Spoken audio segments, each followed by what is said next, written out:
আইন মন্ত্রণালয়ের পক্ষ থেকে কি পদক্ষেপ নেওয়া হয়েছে। যেমন সরকারি অনেক মামলা থাকে, মামলার ক্ষেত্রে আমাদের সলিসিটর যে উইং আছে আইন মন্ত্রণালয়, তারা বেটার কোঅর্ডিনেশন করার জন্য কি পদক্ষেপ নিয়েছি সেটা বলেছি।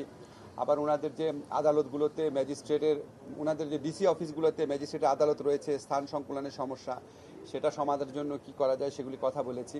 প্রবাসী কল্যাণ মন্ত্রণালয়ের ব্যাপারে আমরা ওনাদেরকে কাছে রিকোয়েস্ট করেছি যে যারা এসএসসি এইচএসসি পাস করার পর ছাত্ররা যে কিছুক্ষণ সময় পায়, কয়েক মাস সময় পায়, ওই সময়টাতে যেন ওনাদেরকে টিটিসিতে নিয়ে আসেন, টেকনিক্যাল ট্রেনিং সেন্টারে। তো ওনারা আমাদেরকে কিছু সাজেশন দিয়েছেন, খুবই গুরুত্বপূর্ণ সাজেশন। যেমন ওনারা বলেছেন যে বিদেশে যারা যেতে চায় তাদের সবার যেন ডাটাবেস করা হয়, মানে শুধু প্রশিক্ষণ যারা নিয়েছে তাদের না, প্রশিক্ষণ যারা নিয়েছে তাদের ডাটাবেস অলরেডি আমাদের আছে। আর ওনারা যেটা বলেছে এটা আমরা অলরেডি সত্যি ভাবছি, আমরা এই বিদেশে যারাই যেতে চায় তাদের ডাটাবেস করার পদক্ষেপ নিয়েছি, অচিরেই এটা শুরু হবে। তারপরে আপনার বিভিন্ন জেলা পর্যায়ে বা বিভাগ পর্যায়ে আরও বেশি সচেতনতা সৃষ্টির কথা বলেছেন। তারপর সরকারি যে রিক্রুটিং এজেন্সি আছে সেটাকে স্ট্রেনথেন করার কথা বলেছেন।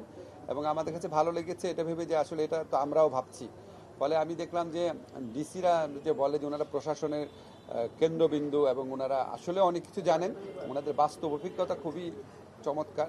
তো বিগত সরকারের আমলে আমাদের ডিসিরা, দেশের সবচেয়ে মেধাবী মানুষরা ডিসি হিসাবে কাজ করেন বা প্রশাসনে আসেন কম্পিটিটিভ পরীক্ষার মাধ্যমে। এত বড় রাষ্ট্রের একটা রিসোর্সকে গত ফ্যাসিস্ট রেজিম জনগণকে অত্যাচার করার জন্য, নিপীড়ন করার জন্য এবং তাদের অপকর্ম জায়েজ করার জন্য ব্যবহার করা হয়েছিল। তো আমার ওনাদের সাথে ইন্টারাকশন এসে শুধু মনে হয় যে এটাকে আমরা যদি পজিটিভলি কাজে লাগাই, জনগণের সেবা করার জন্য, দেশের আইন শৃঙ্খলা পরিস্থিতি রক্ষা করার জন্য, ভূমি ব্যবস্থাপনার জন্য, স্বাস্থ্য শিক্ষা সেবা প্রদান করার জন্য ওই ক্যাপাবিলিটি ওনাদের আছে, কিন্তু ওই রাজনৈতিক দিক নির্দেশনাটা থাকে না।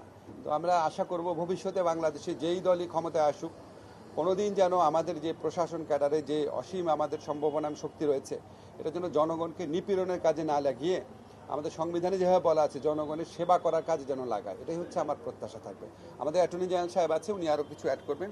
স্যার, আপনি যদি একটু ওইটা বলেন যে মানে এইটা আপনারা কি নির্দেশনা, মানে কি ফর্মুলা বেঁধে দিচ্ছেন বা কি নির্দেশনা দিয়েছেন যাতে করে সেই সেবাটা তারা দিতে পারে? আমি শুধু এখানে কোনো ফর্মুলার ব্যাপার নাই, আপনি আইনে যা আছে, নীতিমালায় যা আছে, সংবিধানে যা আছে সেটা মেনে চললে জনগণের সেবা আর কল্যাণ দেওয়া ছাড়া ওনাদের কোনো কাজই নাই। কাজে আমাদের শুধু একটা কথাই বলতে, আপনি আইন অনুযায়ী চলেন, আপনি আপনার বিবেক মতো চলেন।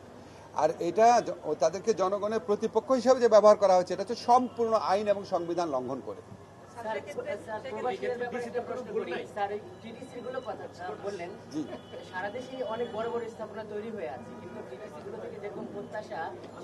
আপনি যেটা বলেছেন শুধু টিটিসি না, বাংলাদেশে খালি বিল্ডিং আছে, কর্মচারী কর্মকর্তা আছে, সেবা নাই। এটাই আমার এই গত 6 মাসের অভিজ্ঞতা। আমরা প্রাণান্তকর চেষ্টা করছি সেখানে আপনার ভালো কিছু করার জন্য।